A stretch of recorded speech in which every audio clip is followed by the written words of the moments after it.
8 years ago, when Larry confessed his love to me, he said he'd love me for life.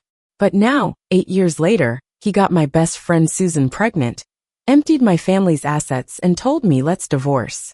There's 10 grand left in our savings, it's all yours. Then I woke up back in high school. I'm 18 again, vibrant and cherished like the sun. Larry is still just a poor student. Susan still plays innocent. The brooding guy who secretly liked me, Oscar, the illegitimate Smith family kid, hasn't been driven to suicide by bullying yet. I've got another chance. Let's divorce. There's 10 grand left in our savings, it's all yours. 8 years of being together, 3 years married. And this line came out of my beloved husband Larry's mouth without a flinch. Larry and I were high school classmates. His family was ordinary, mine was wealthy. I secretly liked him since high school. On the night after our college entrance exams, he confessed to me under the stars. Millie, be with me. I was so thrilled I could almost feel my heart racing. My face turned red as I looked at him. And naturally we got together. By our 5th year of dating, my dad finally agreed to our marriage. He said, Millie, my health's been bad these few years. I'm giving you control of the company and a cash flow. Then, Dad passed away at the start of the year. Larry got busier and busier, eventually not coming home at night. A month ago, the company Dad left us went bankrupt. Larry claimed after settling everything, there was just 10 grand left, all for me. Sign the papers, Millie. I stared at Larry's unfamiliar face, unable to reconcile the memory of how he once showered me with enviable affection for 8 years. He would give me massages at night, hold me in the mornings, and always kiss me goodbye. But now, his sharp features looked so cold and distant. Are you done yet, Larry? A familiar voice came through. Susan stepped in. My very best friend since freshman year, never apart till now. Single till today. Her belly slightly showed. And I was stunned. Susan, why? She clutched her stomach, looking afraid yet frail, hiding behind Larry. Millie, I'm sorry. It's Larry's baby. I told him not to rush, but he couldn't wait. It wasn't on purpose. He just loved me too much and couldn't help but spoil me every night. And oops, I got pregnant. My heart felt dead as I looked at Larry. Larry furrowed his brow, meeting my extremely disappointed eyes. He didn't seem happy, more a touch annoyed between the eyes. He told Susan, you go out first, don't hurt the baby. Reluctantly, Susan left. She flashed a triumphant smile just before closing the door. I looked at Larry. So this is it? I guess it wasn't bankruptcy, but rather you emptied and transferred my family's assets, didn't you? Larry stayed silent. I smiled as I looked at him, but it turned to tears. So these 8 years meant nothing. Larry, you never loved me, did you? Larry clenched his fists, still silent. As I fell back, Larry rushed to catch me, but I pushed him away. He called out with teary eyes, Millie. Don't call me that, I snapped, feeling sick. I always thought I was the happiest, even though Mom died early. Dad raised me with love alone. Then there was you, by my side, protecting me. Turns out it was all a setup. Larry, these 8 years with you have been a nightmare. If I get another chance, I hope you meet a bitter end. You and Susan, both of you scumbags, will get what you deserve. My head exploded with pain, and I gradually lost consciousness. Larry, Millie. Millie. Millie. I slowly opened my eyes, finding myself fainted on the grass, clutching a phone. From the phone, a voice called me, unfamiliar yet familiar. Millie, where are you? Did you faint again from low sugar? Dad's coming for you. It was Dad's voice, full of worry from the other end. Dad. Dad passed away. How could he be calling me now? I sat up, rubbing my sore head, realizing I was wearing a school uniform skirt, exposing a stretch of pale leg. From a nearby alley, I heard the thuds and kicks of a fight. Get on your knees and beg, and I might let you go. Oscar, you filthy bastard, you think you deserve to study at our school. Instinctively, I rushed toward them. What are you doing? Oscar, dressed too thinly, red-eyed with a fierce look, suddenly looked up at me, his eyes surging with emotions. I looked at his face, memories of a long-lost person flooding back. Oscar, the illegitimate son of my dad's dear friend Matt, who once duped Oscar's mother into marriage. His mom died in a car accident, and he was brought into the Smith family. Matt's wife was ruthless. She tormented him until he died in his sophomore year in college. Not long after his death, I received an anonymous letter. Inside was a bank card and a piece of paper with a series of numbers. 130924. After checking it, I found out the account holder was Oscar, and the card contained all his life savings in that short life. So where am I? Am I back in the past? Lost in thought, the group pulled me over. Oh, a girl? Coming to play hero? They reached out to touch me, and Oscar seemed triggered as if someone pressed a button. He suddenly became furious. Get away. Don't touch her. It led to another round of beatings. Last time, I stood far away and didn't come over, as I was running away. The last thing I saw was him curled up on the ground, taking a brutal beating. This time, he was like a wolf protecting its owner, his eyes flashing with the will to survive. What was initially one-sided beating became a fight.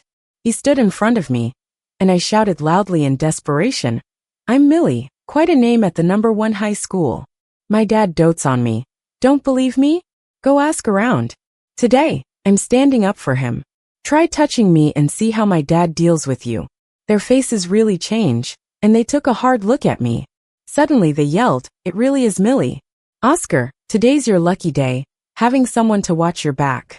They ran off, leaving a mess behind.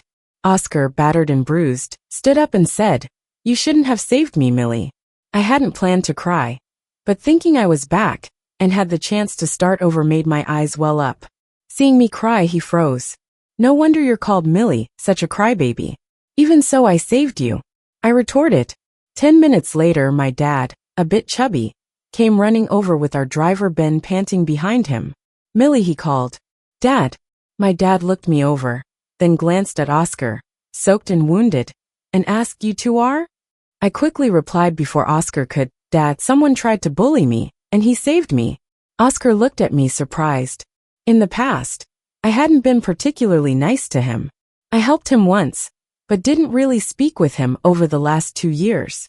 He was quiet and not social, and I worried Larry would get the wrong idea. Now I think about the letter I received after he died, and I just want to help him. I have so many questions, like how he died in the last life, and what those numbers meant. I didn't avoid Oscar's gaze, looking up at him. He clenched his fists, his ears turning red. His reaction reminded me of something from the past. Once I saw him fighting with others. They took his stuff, pushing him to explode in rage in a cramped space, scaring everyone with his roar. In the scuffle, someone threw out a pen. I realized what he was protecting was the pen I casually gave him when we first met. The pen landed at my feet, and he rushed to pick it up, slowly raising his head to find me. In that moment, his ferocity and helplessness were laid bare before me. Later, the next time I heard about him, it was news of his death. In the car, my dad suggested to Oscar, should I drive you home first? No, don't, I interrupted, he's coming home with us. My dad looked puzzled. He knew Oscar had it rough, and once thought of taking in his friend's son. But I had opposed it. I even protested in front of Oscar, saying he was clinging to our family. My sudden change in attitude shocked them both, especially Oscar. When we got home, Oscar silently wiped his face with the back of his hand. I ran to grab a towel for him. Here, use this. After my dad left, Oscar stared at me and asked slowly, aren't you afraid I'll latch onto you by helping me so much now? So what if you do? Could it be worse than Larry's ambition? Besides, a person I've known since middle school, who left all they had to me after dying. How bad can they be to me? I had someone arrange for Oscar to stay in the room next to mine, making sure to pass by his door before going to sleep. I asked through the door, Oscar, 130924, what does it mean? Suddenly, Oscar opened the door. Millie, why are you helping me? He asked darkly. In his eyes, I saw the secrets he hid when he was younger, and the restraint hard to describe. A secret affection, and a mix of admiration and insecurity toward me. It made me feel complicated inside. I blamed myself for all these years of not understanding people, and not reaching out when he needed me most. Oscar, he called my name again. I snapped out of my thoughts. Answer, his eyes burning like a wolf's. I felt a bit awkward, saying, just wanted to thank you for saving me. Since you're not doing well with the Smith family anyway, why not stay here? I couldn't exactly say, you die in a few years. I got a second chance at life, and want to save you. Also, recently someone's been trying to cling to me. Keeping you nearby to help fend them off, okay? Oscar was silent, and I flashed him a smile. Consider it payback for saving you today. He seemed startled by my smile, pausing. He was tall, standing under the light, casting shadows with his lashes, his breath gently brushing my face. Yeah. The next morning, Dad insisted on driving me to school. Ben was driving. Dad was in the passenger seat, occasionally glancing back at me and Oscar with a hard-to-read expression. I knew what my dad was thinking. I changed so much, suddenly welcoming Oscar. And my dad was worried I had gone off the deep end. I softly said, Dad, he can protect me. Oh, okay. Thinking back to last night, my dad looked at Oscar with concern. When Oscar got out of the car, he looked back at my dad. Don't worry, sir. Seeming unsatisfied, he added after a pause. I'll shield her if anything happens. My dad finally sighed with relief. All right then. As we walked into school, Minnie looked over because Oscar was beside me. Suddenly, someone rushed up behind us. Millie. Susan jogged over, affectionately grabbing my arm. How come you're coming to class with him? She asked guardedly. I glanced at her, subtly removing her hand. Susan's face immediately fell, looking pitiful. Millie. I can never forget how, 8 years later, she hid behind Larry, bragging about how Larry couldn't go a night without her, and was desperate for her to get pregnant. I snapped at her, don't touch me. Millie? Susan looked incredibly hurt. My unusual reaction didn't escape Oscar's notice. He glanced down at me. Oscar shifted to walk on my right, quietly separating me from Susan.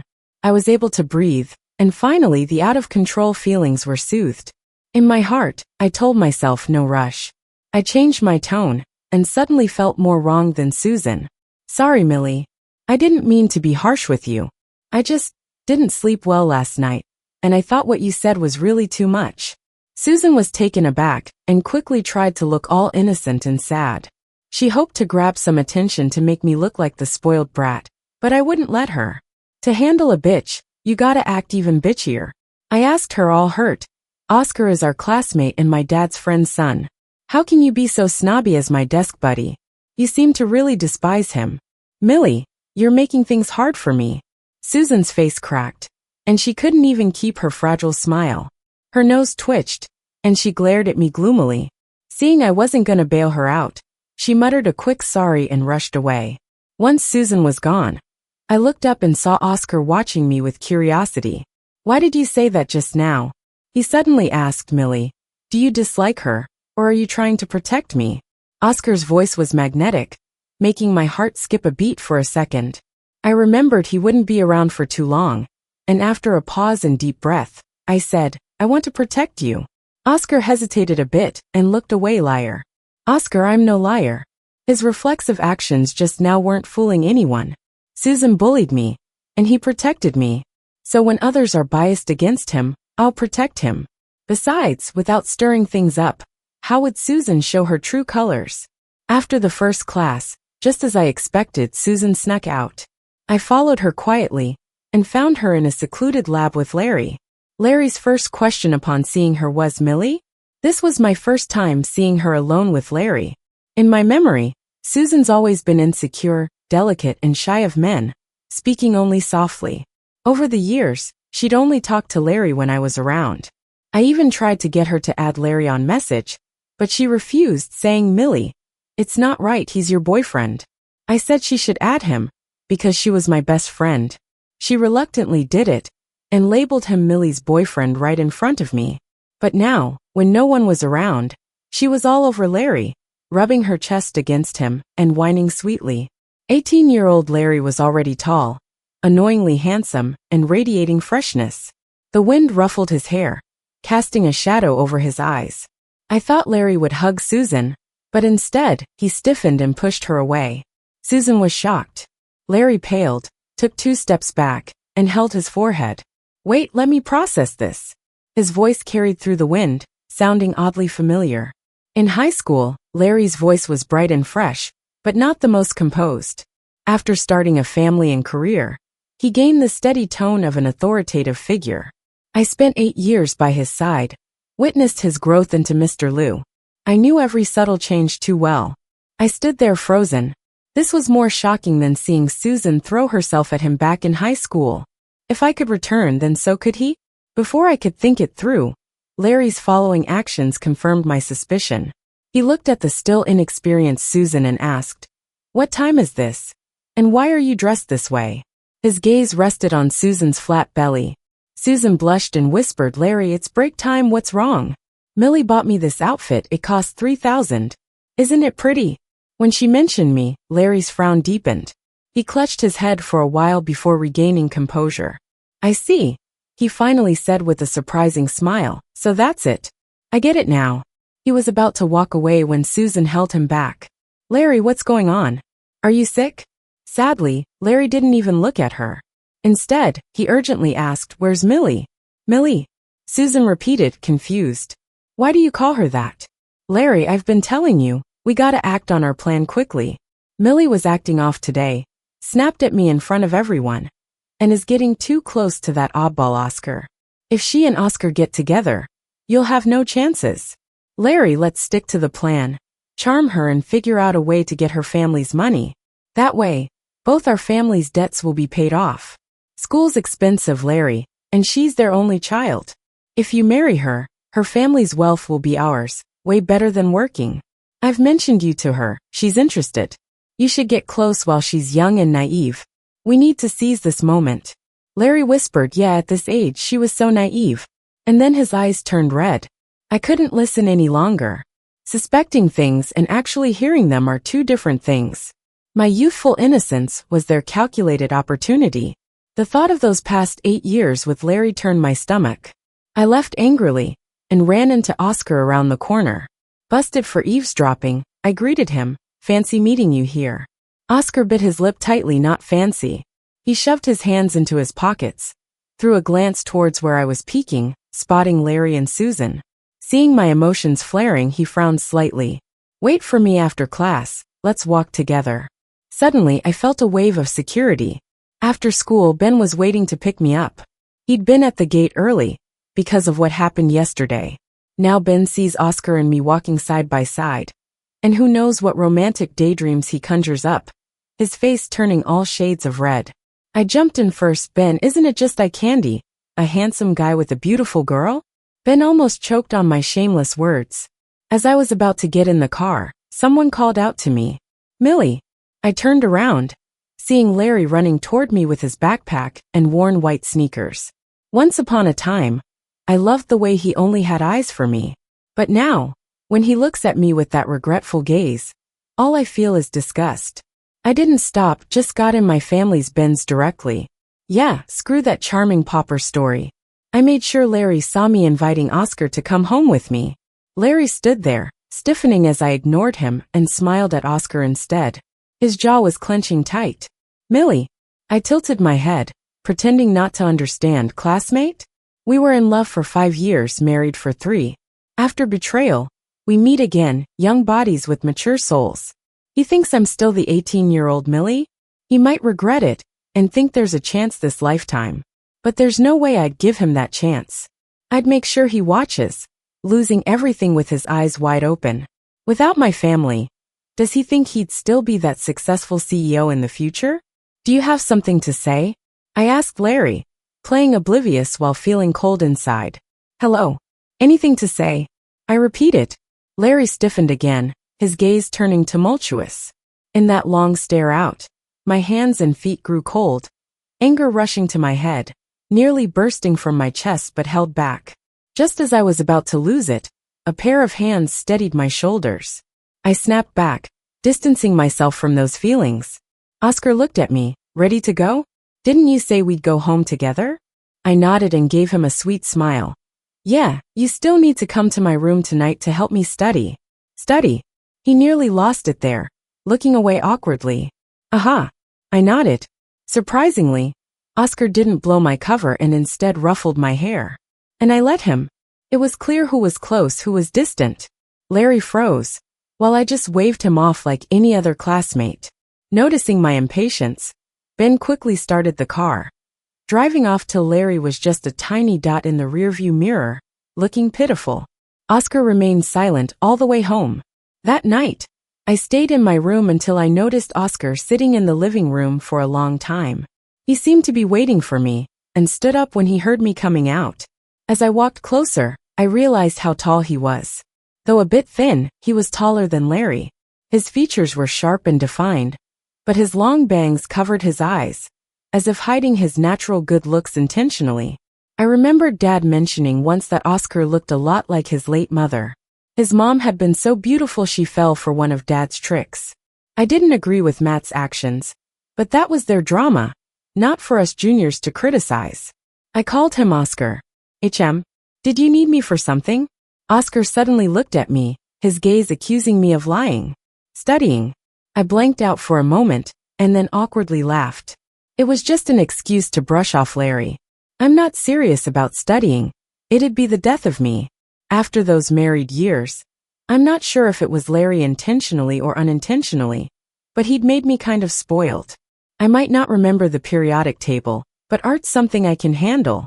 Trying to dismiss it, I smiled at him. I'm a bit tired today, can we study tomorrow? Oscar didn't push it, just stood and returned to his room, pausing slightly as he passed me. Oscar was a mystery, keeping his emotions deep and hidden. He always kept people at arm's length. Even his deep feelings were hidden away. On the surface he was calm, while turmoil brewed underneath. That night I had a dream. In the dream, Larry was strangling me, while Susan posed seductively on my bed. She said, "Millie, everything you had is now mine." I laughed in despair, saying I'd get revenge on Larry, and then jumped out without hesitation. The sudden feeling of falling was a harsh tug. The sense of whole body pain hit again, and I couldn't stop feeling nauseous, rushing to the bathroom to throw up. Feeling completely miserable and out of sorts, I stared at my reflection in the mirror. In this second chance at life, having learned the truth, I thought I'd be more driven by revenge. But after just a dream, I realized staying trapped by such feelings and people was foolish. I now hope to sever ties with both of them entirely. At 3 a.m., clutching my pillow, I knocked on Oscar's door. "Oscar, are you asleep?" A few minutes later, Oscar opened the door, shocked to see me. Grabbing the door instinctively, I darted past, diving onto his bed. "Millie." The room was quiet. So quiet I could hear his heart beating fast. His voice was husky. "What are you doing?" "I'm scared." Oscar stood there, lost what to do. It looked odd, having saved him recently and now crashing his bed. Who wouldn't think it strange? But in this life, only Dad and Oscar gave me any sense of security. "Oscar, you said you'd stand in front of me if anything happened." Oscar's breath caught. "Get out." No. I couldn't tell him what scared me, so I just said I had a nightmare. "Really, Oscar, it was terrifying. I'm light and weak, no match for you. Don't worry, I'll do anything at night. Just let me sleep here for a bit. Promise not to do anything to you." Taking his unawareness to my advantage, I slipped under his blanket. Oscar's pillow and blankets were clean, set up a couple of days before, with hints of his scent, reassuring and calming. In the middle of the night, Oscar looked at me lying on his bed, stuck there awkwardly. He was like a gloomy teenager suddenly faced with a sunshiny but unreasonable girl. In the end, he seemed a bit helpless. "Millie." Oscar looked like he wanted to say something, but just held it back. Finally, he gave up resisting. His voice was hoarse. "Fine, you sleep here. We have class tomorrow. I'll go sleep somewhere else." "Don't go." I grabbed him. Oscar was at his wit's end with me. He couldn't fight me. His tone had a hidden touch of indulgence. "All right, I'll sit at the end of the bed and keep you company. Oscar, when I fall asleep, please don't leave. I get scared." His response was low-pitched, like he was just humoring me. If I hadn't felt his whole body tensing up, I might have believed him. Taking his bed and expecting him to watch me sleep. How could I possibly be that shameless? I whispered, "You can come up and sleep too." Oscar's breath got heavy immediately. "Millie, do you know what you're saying?" "Of course. We're both 18. I'm not some clueless kid. But if after half a lifetime, I still sweat the small stuff, that's just pointless." Oscar's bed was way too cozy, and after a night of stress, I had no patience left. I just reached out and tugged him over. He was caught off guard and fell right beside me. The moonlight streamed in through the window, hitting the bridge of Oscar's nose. His eyes were bright, deep as a pool. I saw them and my heart skipped a beat. Later, I somehow actually fell asleep. In a daze, I sensed Oscar get up and stubbornly sit by the bed all night watching over me. Even though I grew up in a single-parent household, Dad always treated me like a treasure. And even Oscar, who I didn't know much in a past life, carefully protected me. The way he stayed with me, it felt like he was guarding a precious gem. When we went downstairs for breakfast, I walked ahead, with Oscar trailing behind. Dad saw us getting along and smiled warmly, but then his expression shifted when he noticed Oscar's dark circles. "Sweetheart," Dad said, hinting, probably thinking I had messed with Oscar again. But before he could tease, I got to the point. "Dad, remember how I asked you for money recently?" "Yeah, you wanted to sponsor 2 students under the company's name. In my last life, I had Dad secretly sponsor Susan and Larry through a branch office to protect their dignity. I'd asked him to make it look natural. Dad set up an award with that money, practically rigged it for Susan and Larry to win. Later, when Susan couldn't get into college, she used this award and a connection to one of our uncles to get a special admission to Cambridge. Susan owes her prestigious education to this quiet good deed of mine behind her back." I told Dad, "How's that going now?" He replied cheerfully, "We've reached out to the students, the award's set. Just about to send the money." Dad asked, "Why, do you have different plans, Millie?" Thinking of how Dad died unknowingly in a past life, I smirked coldly. "Dad, don't send it." He was puzzled, so I explained that after some serious thinking, donating the money would be better. These students' work isn't worth that high of a prize, it's 20 grand. There must be others who need it more, like people facing medical issues. Let's help them heal instead. Dad pondered. True. My mom passed from illness, so my words struck a chord in him. Dad said, "Those students have living parents. They don't quite fit my sponsorship criteria. I only did it 'cause you wanted to help." A pang of discomfort hit me. Dad's love for me is unconditional. Yet some people try to take advantage of that. By the time I got to school, Susan had been notified the prize was pulled. The judges added another review round, and she was eliminated. She looked at me with what seemed like a sad puppy look. "Millie." She always knew this award was a made-up excuse from my family, playing dumb all along. Now she couldn't fake it. She slipped up and came to talk to me about it. "I got eliminated."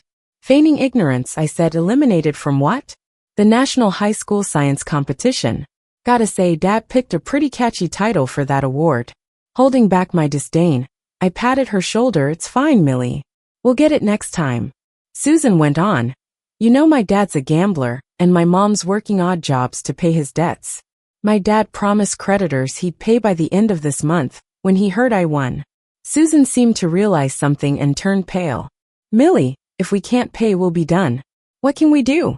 I replied, feigning worry. "I'd love to help, but I blew too much cash last month. Dad got mad and froze my cards yesterday."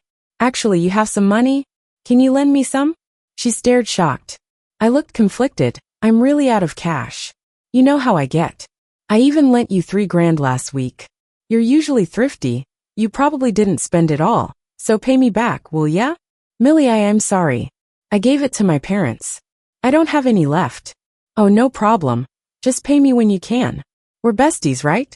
After that, Susan never brought up money again, scared I'd ask her to pay me back. When she couldn't get money from me, she had to turn to Larry.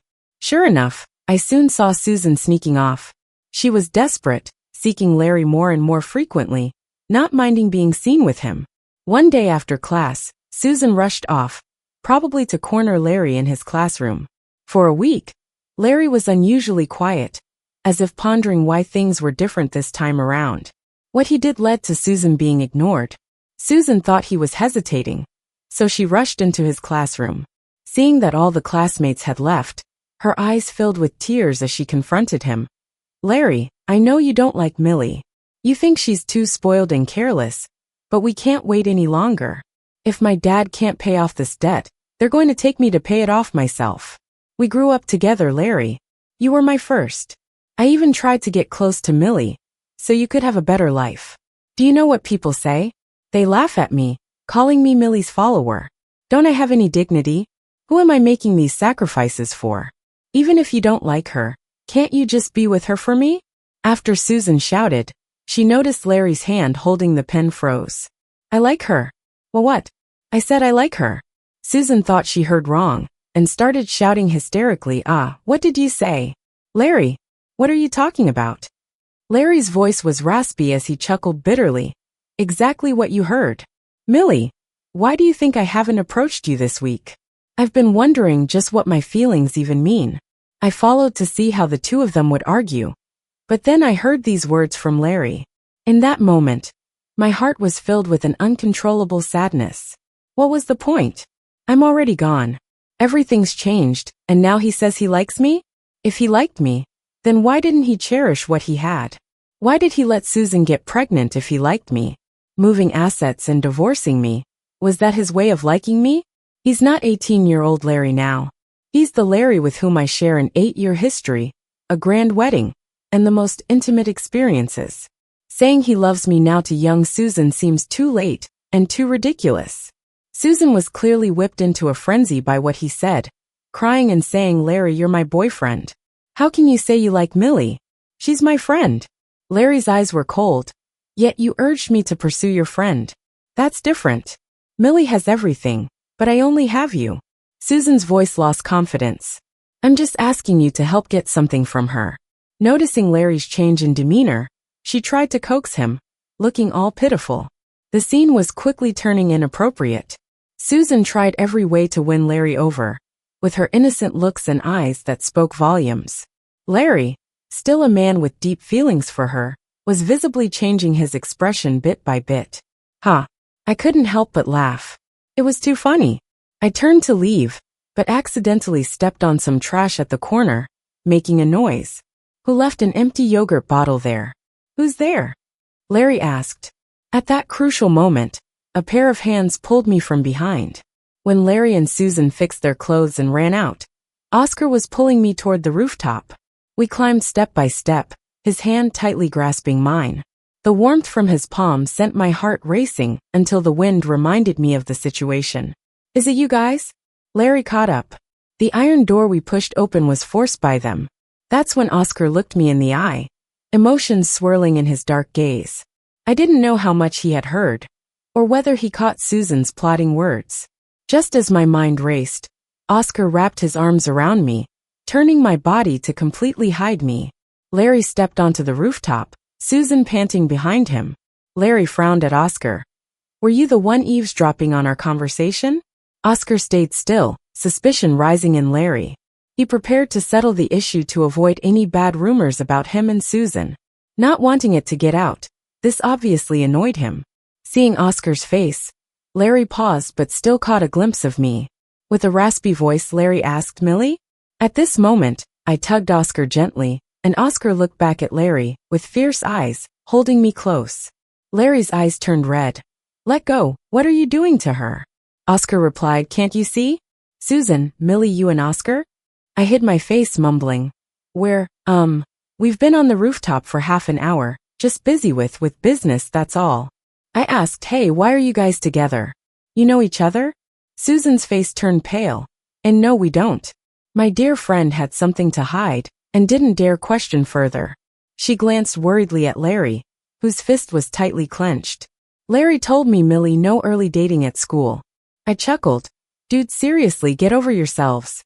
I was just looking to borrow some money. My words matched what I'd told Susan earlier that morning. Quietly, Susan breathed a sigh of relief. After Larry and Susan left, Oscar still hadn't let go of my hand. Until I gently withdrew it, he said, Millie. Yeah. Did I just save you again? The following week had two major events. One was Susan and Larry losing that bonus. Neither family could pay their debts, and their homes got trashed. Susan nearly got attacked, but managed to fend for herself. Larry got beaten trying to protect his mom. They grew up as childhood friends, sons of gambling fathers, facing the same hardships together, which forged such a deep bond. No wonder Susan never worried about Larry straying, even after years of watching him with me. She was convinced she was Larry's true love, and I was just a pawn in Larry's quest to achieve his goals. Also that week, Oscar faced bullying again. Due to our close friendship, Larry stirred the pot, leading bullies to corner Oscar in an alley. They mocked Oscar, saying he was like a toad wanting to eat a swan, always clinging to me. They laughed, asking Oscar, "What could you offer Millie?" Lately Ben, who drove me around, got closer to Oscar. Oscar didn't talk much but was polite. He didn't look down on Ben for being a driver, so Ben respected him more. On the day Oscar got into trouble, I happened to be home sick with a bad cold, so Oscar was alone. Ben was the one who helped him out. Ben told me about it secretly. I didn't even get to check on Oscar before he knocked on my door. Oscar had a bruise under his eye. First, he touched my forehead to make sure my fever was gone. Then he said, "Millie, can you lend me some money?" "What for?" "To start a business." Oscar wanted to start a business? Life suddenly felt like it was actually changing. I gave Oscar all the allowance money I'd saved over the years. In the last life, I lent this money to Larry for college, and after we got married, he never paid me back. It disappeared once we became a family. This time, I'm investing in Oscar. Let Larry fend for himself. There's a bit over a year till Oscar's supposed to die. I want to change that outcome. The college entrance exams are coming up. Susan and Larry are all in for them. Only Oscar has great grades, and is also starting a business. I didn't know what he was planning until the day before the exams, on May 19th, when Oscar asked me out for late-night snacks. I picked a light yellow dress and did a princess hairstyle. When we got to the night market, 6 handsome boys smiled at me in unison and shouted, "Sister-in-law." Oscar laughed, walked over, and patted the lead guy on the shoulder to stop them.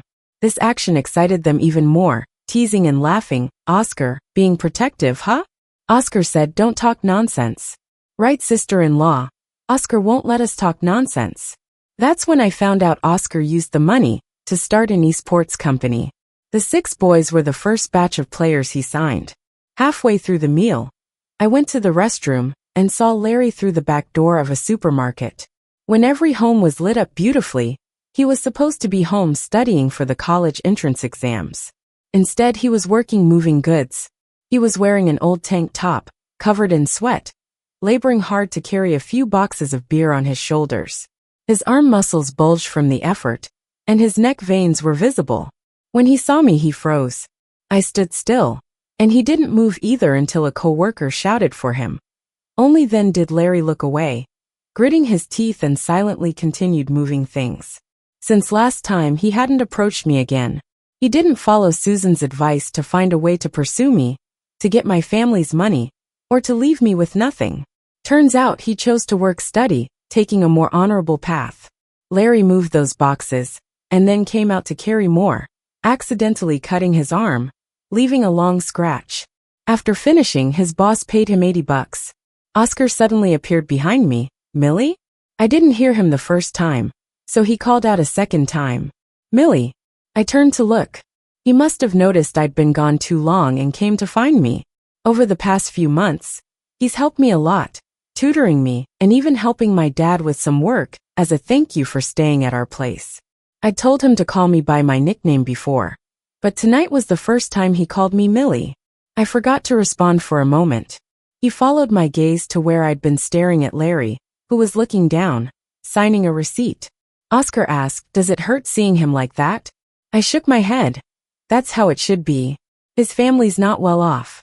Being self-reliant is the right path. Everyone should take responsibility for their own life. Those who abandon their morals are the most shameful. In this new life, Larry's starting to seem more like a man. When we went back to the snack stall, one of the curly-haired guys from the esports team ordered beer. Everyone was in high spirits, so I drank a little too. Oscar and I were a bit tipsy. When we got home, instead of heading to our rooms, we stood side by side on the balcony talking. We looked at the stars together. I asked him, "Oscar, do you like the stars or the moon?" He said, "The moon." "Why?" I asked. Oscar hesitated for a while, looking at me for a long time. Just when I thought he wouldn't answer, he softly said, "Because I have my own moonlight I want to protect." My heart suddenly raced uncontrollably. Before, I feared his somber nature and didn't like his isolation. But living again, getting close to him, I realized it was just his protective shield. No one wants to refuse kindness, nor walk alone in darkness. In the last life, no one ever loved him. Thankfully, in this life, Oscar has a chance to start over. After Dad brought him over, Matt felt relieved, and Oscar accepted our family's kindness. Over months of living together, he learned to open up his heart, treating both Dad and me well. Those small acts of care meant a lot. Oscar's kindness didn't go unnoticed. More importantly, I saw Oscar's effort. To stand by my side, he worked hard day and night, driven to succeed. He even sacrificed sleep, staying up to help me with notes, organize my mistakes, and write solutions step by step. He was always there when I needed him, protecting me. I used to think love needed to be intense, like those romantic confessions Larry made to me. But after knowing Oscar, I realized true love is the thoughtful caring for every detail. It's the unconditional favor. Everyone might look down on him. Even he might not think well of himself, feel dirty. Yet for me, he'd fight against the world, trying to be a little cleaner. One night, Oscar and I sat side by side looking at the moon. He wasn't talking about his thoughts, and neither was I. But I'd figured out my own feelings, and sorted through a few things in my mind. I knew I couldn't just give up on things in life. I needed to move on from Larry and Susan, and live for myself. Before I could even start doing that, on May 20th, Larry blocked my way. He handed me a box with a designer logo. "What's this? A gift for May 20th? Huh. I can't accept this. We're not that close, are we?" Larry pushed the gift into my hands, persistence written clearly in his eyes. Maybe it was because of the significance of the day, or maybe he was trying to win me back. Either way, he seemed determined. Back then, May 20th was our wedding anniversary. On that day, we went to get our marriage certificate, but he got a phone call halfway there. He went through the ceremony with a stiff smile, then left immediately after. Too bad my younger self was naive, consumed by love to notice. Larry said, "Take it, I bought it with my own money." I looked at him, unsure of what to say. He'd hardly ever spent his own money on me before. After all, the wealth he had was from my dad's hard work. He looked hopeful, but after rejecting him several times, he started to get impatient. Larry frowned. "Millie, stop being so stubborn." "Me being stubborn? Come on, Larry, right?" I chuckled. "Susan already told me about your family. Your mom's in the hospital for dialysis. Things are tough at home, aren't they? Yet you're buying me this? I can't accept it." Larry stood there looking a bit lost. I distanced myself from Larry, and from Susan too. When Susan couldn't get money from me, she joined another group at school. She'd often drop my name in conversations with other girls, steering them to believe the worst about me. One girl, known for calling out such behavior, finally snapped back at her. "Susan, enough's enough. Millie's been good to you." Susan turned red and blue with anger, losing whatever friends she had. She wanted to isolate me, but it ended up backfiring on her. A week before the college entrance exams, everyone ignored her. Frustrated, she bombed the exams and didn't even make the minimum score. Susan didn't get into college. Larry managed to hold his past grades. Oscar scored top 3 in the city. With his help, I did surprisingly well and happily chose Cambridge University. On my first day at Cambridge, I saw both Larry and Oscar around campus. Without hesitation, I gravitated towards Oscar. Time flew, and before I knew it, we were in our second year. Oscar's startup thrived in the esports boom, bringing him significant success. He had a stable career, and was far from the bullying that haunted his past. I too was living a carefree life, occasionally teasing Oscar. Finally, I asked him the question that had puzzled me for over a year. "Oscar," I called. He had matured over the year, and looked at me questioningly. "Yeah? What's 130,924? Oscar's eyes widened, and he blushed before asking, "Millie, who told you those numbers?" I shrugged. "Just spill, and I'll tell you." No matter how much I prodded, Oscar wouldn't say. We were more than friends, but not quite a couple yet. One day, even my roommates were fed up. "Millie, when will you and Oscar make it official? This isn't a drama. There's a class camping trip coming up. You can bring a +1. Why don't you bring Oscar?" My roommate suggested eagerly. "No rush. Come on. Oscar's clearly waiting for you to make the move." I laughed. "All right, since everyone insists, I'll invite him to the camp." On the camping day, there were about 40 of us, classmates and +1s. We rented 2 buses and headed to the mountains, booking a few cabins and several stargazing tents. Oscar helped with my luggage and chose a cabin for us. To my surprise, Larry came along too, as a friend's buddy from our class. I was a bit taken aback to see Larry, but then brushed it off. I was picking up supplies when I thought I saw someone familiar. "What's wrong?" Oscar asked. "I thought I saw Susan, but she vanished in a blink." Susan hadn't gone to college. She was already out in the working world. Probably just my imagination. That night, staying alone in one of the cabins, I suddenly smelled something strange and passed out before realizing what it was. In the middle of the night, fire raged everywhere. The heat jolted me awake, and I couldn't tell dream from reality. Smoke stung my lungs, making me hallucinate. I thought I'd gone back to when Larry and I were together, and went to a similar class activity with Susan. During that camp, Susan roomed with me, and we faced a fire. I clutched my head desperately. The pain was intense. And then I thought I saw Oscar rushing in to save me. "Millie! Millie!"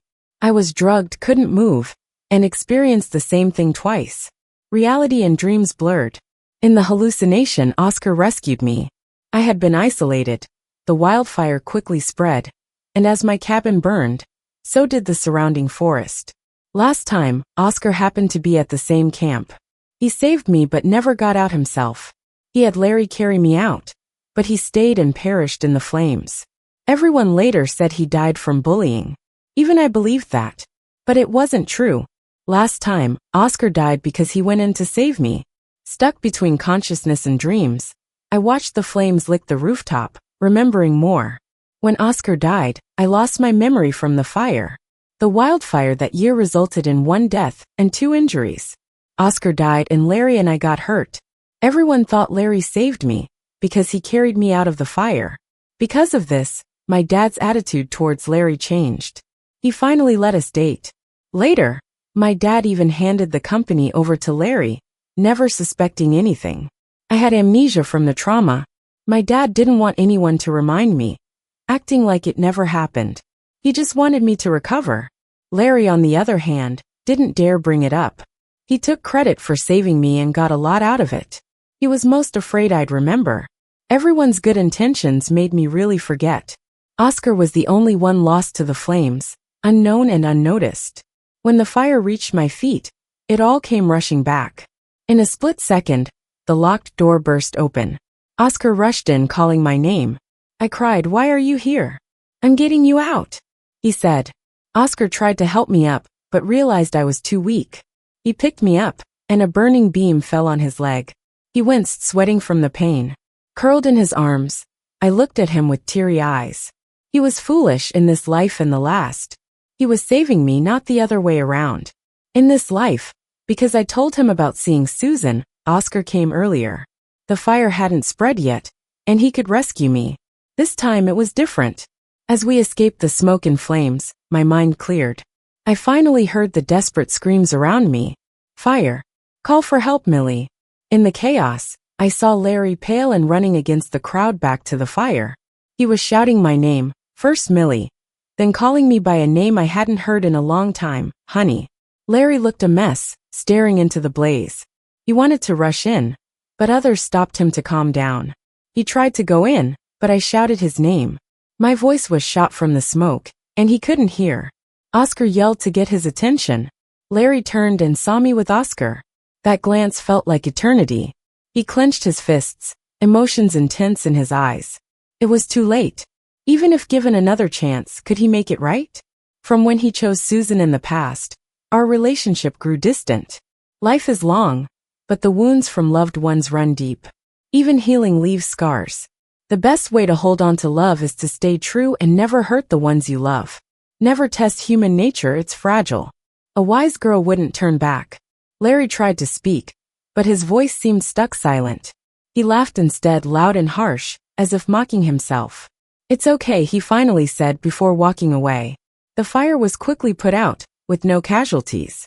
My dad went to see Oscar in the hospital after hearing about his leg injury. I told him about the odd things that happened that day. Dad promised me answers.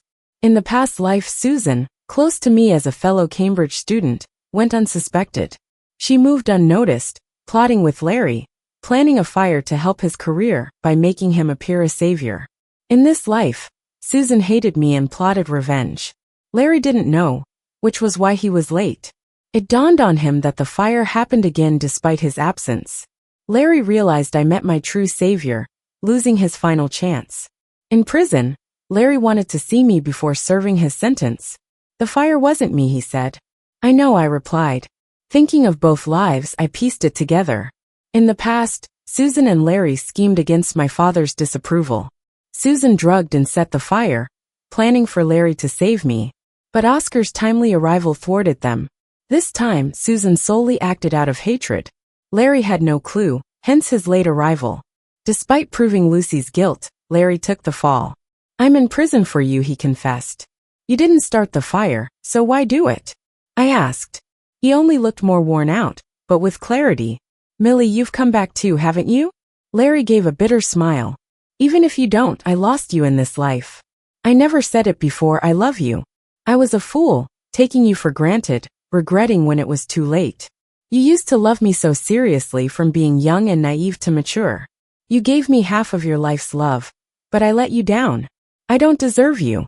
For the past 2 years, I've been wondering, if I hadn't messed up back then, would things have been different? Millie, would we have been happy? He chuckled. A beautiful wife by my side, financial stability, what many dream of. Yet, all I cared about was my pride. Millie, you know what I hated the most? People saying I lived off my father-in-law. They said I, Larry, made it because of him. What about my efforts? Who saw what I sacrificed? What you gave me was so dazzling, it overshadowed my own achievements. So I had to have that money in my hands. Only then would it be purely mine. Only when I kept Millie by my side would I feel like a real man. Larry lowered his head, eyes reddening. But looking back, I realize how wrong I was. In those 8 years, I fell for you. I feared your tears, your pain, your unhappiness. Just a frown from you would hurt my heart. But sadly, I figured out how I felt way too late. Millie, serving time now is my payback, my atonement to you. Larry admitted he made too many mistakes to count. He didn't know how to make up for them. Maybe letting it all go was best. I got out of jail and caught a family dinner organized by my dad. Regardless, it's all settled now. Though it was a family dinner, just 3 of us were at the table. My dad, Oscar, and me. Oscar sat there smiling at me. His gaze made me a bit self-conscious, so I looked down, pretending to drink water. My dad, glancing between us, burst out laughing at the table. You two look like 2 well-fed worms with nothing to do. How about you go take a walk? I stared at my dad in disbelief. Did he really just say that about his daughter? Dad, I murmured. But he just pulled me up, go on, go on. The yard at our place is huge, with Dad hiring someone to maintain the plants and flowers. Oscar has spent over half the last 2 years here, so we're both familiar with the yard. Did we really need a stroll? Oscar smiled, let's go. Under Dad's enthusiastic encouragement, Oscar and I ended up chatting under the jacaranda tree. He looked down at me, saying he dreamt about the night of the fire. In the dream, he saved me but then died. In the fire, as exhaustion closed his eyes, he made a wish in his heart, wishing my moon a lifetime of happiness. If she wasn't happy, then he wanted to make her happy. Oscar said that when he opened his eyes, he saw the first light of dawn. It felt like he gained a whole lifetime out of thin air. Millie, didn't you always want to know what 130,924 meant? Come closer, I'll tell you. I tiptoed, leaning in, and Oscar kissed me. He said, Millie, 130,924 means I love you. It's the bank code he'd used all his life. An enduring affection he never spoke of. Oscar's epilogue. I dreamt of my whole life story. I'm the illegitimate child. My mom met my dad at 19. At first, she didn't know better, believed she found true love. But later, she realized the man she loved deeply had deceived her. She became the other woman, scorned by all.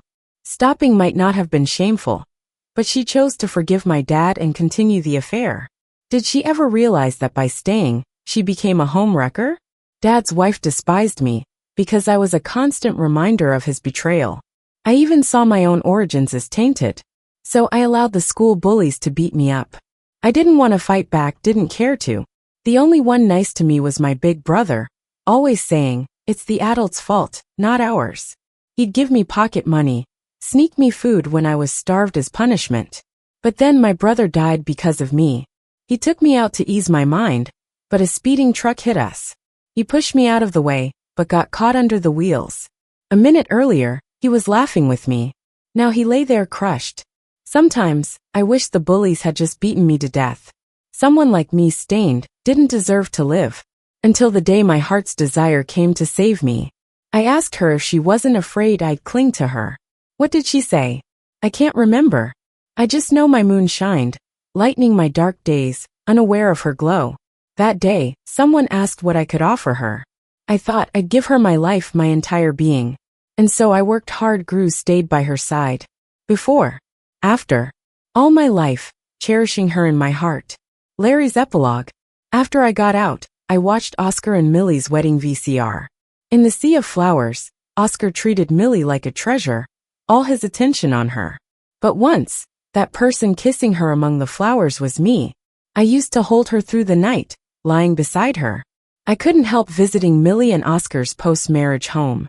Standing at a corner, I watched Oscar, clothed in success, entirely different from me. They have a kid, a cute little girl.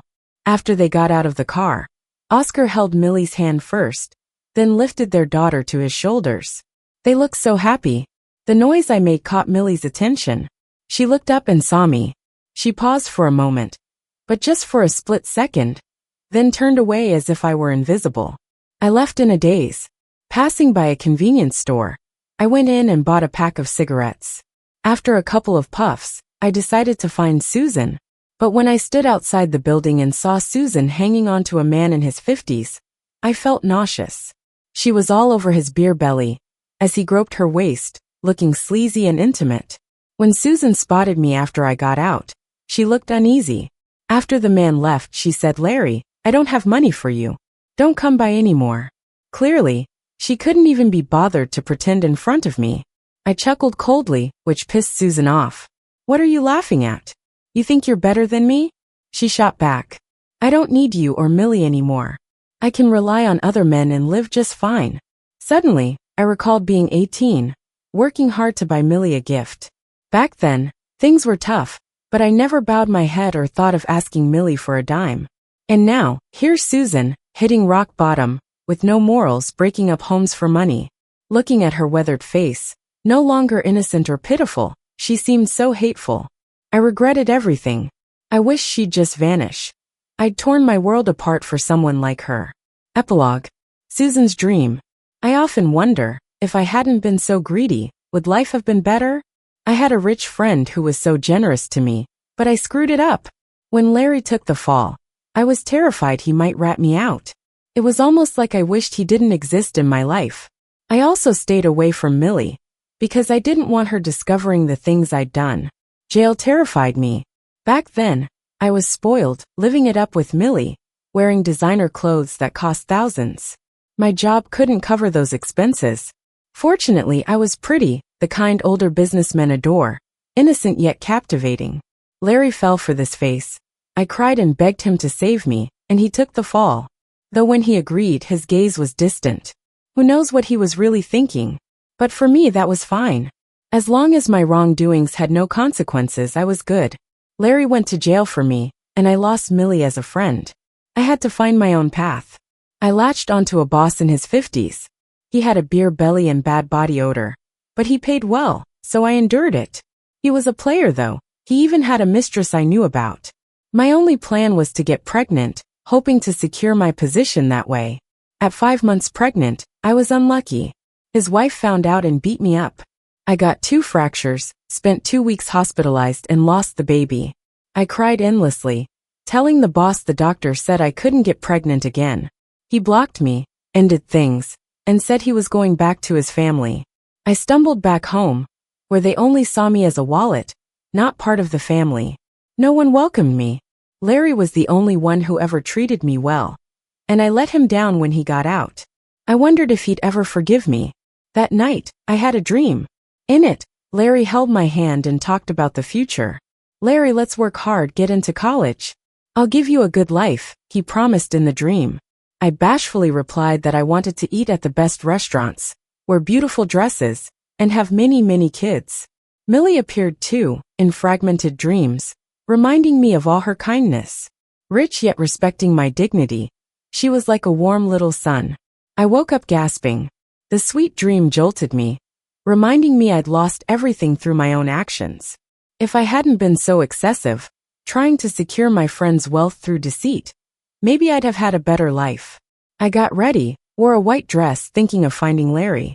Just then the doorbell rang. 2 cops stood outside. They told me someone reported that I got someone to take the fall for me, that it was a serious crime. They needed me to cooperate for a new investigation into the old case. It happened. The thing I feared most actually happened. I screamed hysterically, "Is it Larry? Is it him? He's lost it. I've already decided to get back with him. So why is he doing this to me? He must love me too much. He loves me, so he wants to ruin me." I begged the police to let me go, saying I didn't do anything. Larry's been driven mad by love and can't stand seeing me happy. I shouted at him, asking why he would still try to hurt me. Doesn't he understand I'm scared of going to jail? This thing was supposed to be over, so why? When they took me into the interrogation room, I caught sight of Larry. His gaze was ice cold, like it was saying, "Over? This is just the beginning." Larry's dream. After getting out, I turned myself in again. This time, I confessed the actual crime to the police. The real crime. I helped criminals evade justice, or provided false proof to help them dodge the law.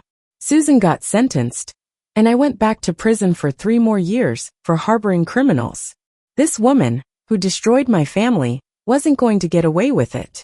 In prison, I looked up at the barbed wire fence and suddenly wanted to laugh. This is just fine. The world is back on track. I just don't know if, when I shut my eyes again, I can go back to how things were. Lately I've had insomnia. Every time I close my eyes I see Millie, 18 and in love with me. She'd hold my hand and take me to see fireflies. In the tall grass, under the starry sky. I didn't appreciate it back then. Thought it was all just fluff. Now I get it. She was someone always held in others' palms. And everything she sensed beyond material stuff, those were her true treasures. She bared her softest side to me, but I found it all boring. Back then, romance seemed less appealing than an extra egg for breakfast. In the dead of night, I think of how beautiful it was when I slipped a ring on Millie's finger. How perfect it felt the first time we lay together. A kind, warm wife and an understanding family. They didn't scorn my poor upbringing. Supported my business. She unconditionally trusted and relied on me. I truly got more from Millie than Susan ever gave me. I'm wondering, what makes a real man? Loving your wife, loving your family. That's what a real man is. I drained my own family's assets to support a shameful woman. What does that make me? That night I dreamt again. In it, I'm back to my old world, Millie's past, and I'm standing in an empty home. Memories flood in, of her funeral, of regrets. I never thought I'd cause her death. What I did was disgusting enough to make her think the entire world wasn't worth it. But Millie, what do I do now that you're gone? Susan lost the baby. Tests showed it might have Rh disease. Our blood types clashed. We could never have a kid together. Even if it was born, it wouldn't survive long. Susan began hounding me for money, pressuring me to marry her. I refused, and Susan snapped, shouting, "Larry, that bitch Millie is dead. You only have me now. I carried your child and suffered for you.